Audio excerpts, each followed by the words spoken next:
Okay, dear students, today we are studying the OPAM parameters. On last term, we also studied the some OPAM parameters.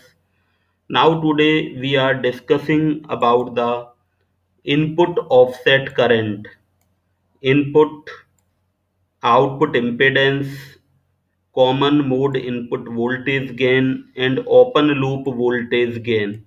So we are discussing about these four OPAM parameters. Now first come to the input offset current.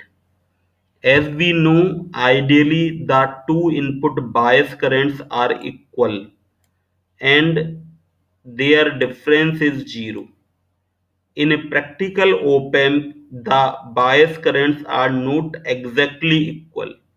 अगर हमारा कोई op-amp है उसमें दो हमने input currents दे रखे हैं, input bias current हैं, और ideally these should be equal I1 and I2, but practically we observe that these are not equal.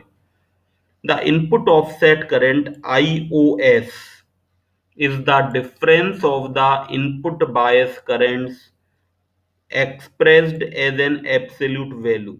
तो जो दो इनपुट बायस करंट्स होते हैं उनका डिफरेंस, और वो भी एब्सोल्यूट वैल्यू में. What is the meaning of modulus here? जो हमने यहाँ मॉडुलस लगाया हुआ है कि हमारा इवन चाहे I1 ज्यादा हो या हमारा I2 ज्यादा हो, तो हमारा ये पॉजिटिव वैल्यू ही हमको मिलेगी. तो in this manner we can find out the input offset current. जो इसका मैग्नीट्यूड होता है, इनपुट ऑफसेट करंट का मैग्नीट्यूड है, that is 10 time lesser with the input bias current से लगभग 10 टाइम्स कम होता है. Now what is the importance of it? We can see that suppose it is the effect of the input offset current है, वो हमारे किसी circuit को किस तरह से अफेक्ट करता है, that can we see. Suppose I1 I2 are the input bias currents, so the output VOS at the input terminal voltage will be I1 R in and I2 R in. The difference of the voltage both on R in, that will be the VOS. Now it can be the I1 minus I2 R in. Here I1 minus I2 is the input offset current. जो अभी हमने study किया था ये input offset current है. तो if we put here IOS and R in, so our VOS is the IOS input offset current and R in, that is the input impedance of the op amp.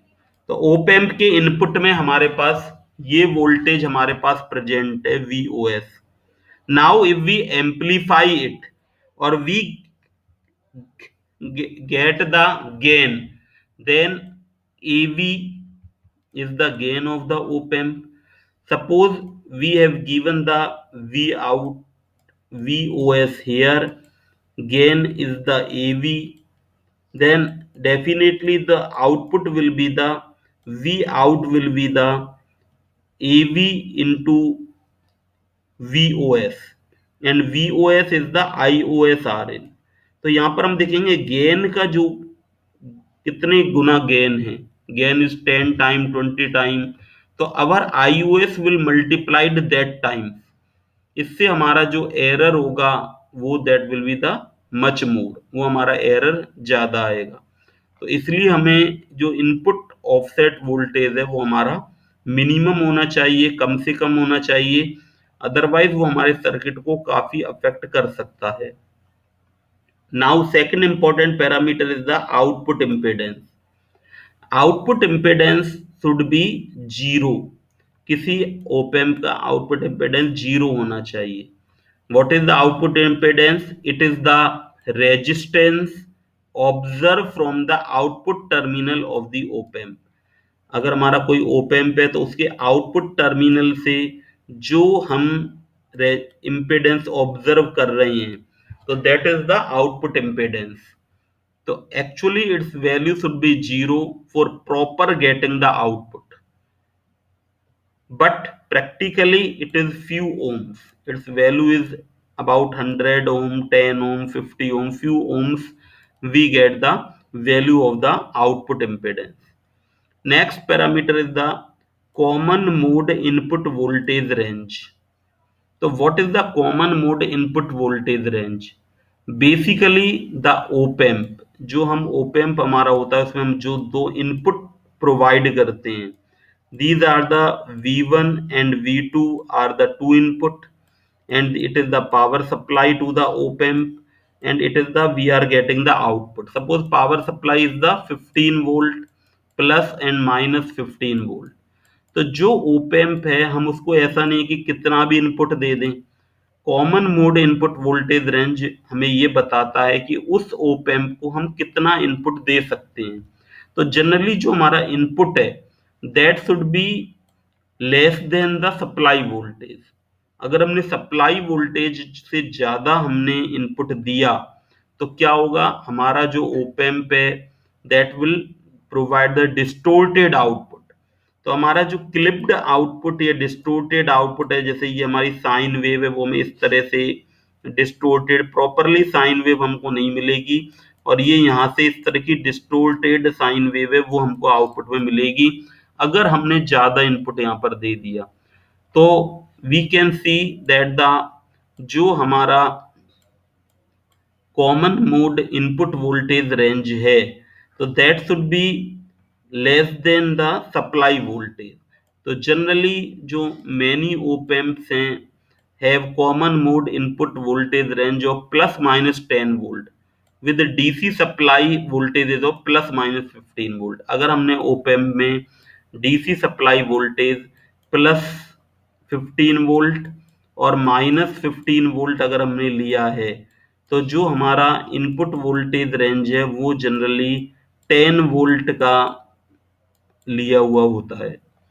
Now come to the next parameter, that is the important parameter, that is the open loop voltage gain. तो first we see that what is the meaning of the open loop and close loop. अगर हमारा ये ओपेम्प है, अगर हमने इसमें क्या है कि क्लोज लूप का meaning, suppose it is a system and if we are providing any input and getting the output, then it is a open loop system because there is a no feedback. In the closed loop system there is always a feedback is provided. So if feedback is given, that it is the closed loop system, otherwise it is the open loop system. तो open loop system हमारा like traffic light का जो हमारा system होता है automatic, that is a open loop system, and automatic washing machine is the close loop system. In op amp, in the sense of the op amp, if suppose it is the op-amp minus plus, here we are giving the input V1 and V2, यहाँ पर हमने op-amp को input दिया, here we are getting the output, यहाँ पर हमको out, अगर हमने इस तरह से कुछ ये फीडबैक है that is the feedback connect कर दिया तो that is the close loop. If we not connect it, अगर हमने यहाँ पर ये फीडबैक कनेक्ट नहीं किया तो ये हमारा क्या होगा, that is the open loop system. तो gain of the op amp in the open loop is very high. किसी भी ओपेम्प का जो ओपन लूप में जो गेन होता है वो बहुत ज्यादा हाई होता है, और practically that is not usable. Practically हम इसको ओपन लूप में ओपेम्प को यूज नहीं कर सकते because that is up to the 2 lakh. The open loop gain जो वोल्टेज गेन होता है ओपेम्प का, open loop voltage gain is up to range 2 lakh and it is not a well controlled parameter. इतने ज्यादा gain को हम control नहीं कर सकते. Data sheet often refers to the open loop voltage gain को हम लार्ज सिग्नल वोल्टेज गेन से भी रिप्रेजेंट कर सकते हैं. तो जो ओपन लूप वोल्टेज गेन है उसको जो ओपेम्प की एक डाटा सीट आती है उसमें लार्ज सिग्नल वोल्टेज गेन से भी डिनोट किया जाता है. दैट कैन बी 10,000, 20,000, 50,000 और अप टू द 2 lakh.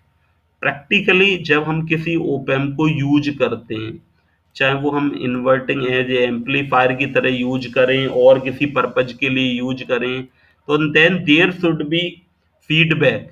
यहाँ पर कुछ फीडबैक है, that should be apply. If we apply the feedback to the op amp, then it will come in the closed loop and we can use it.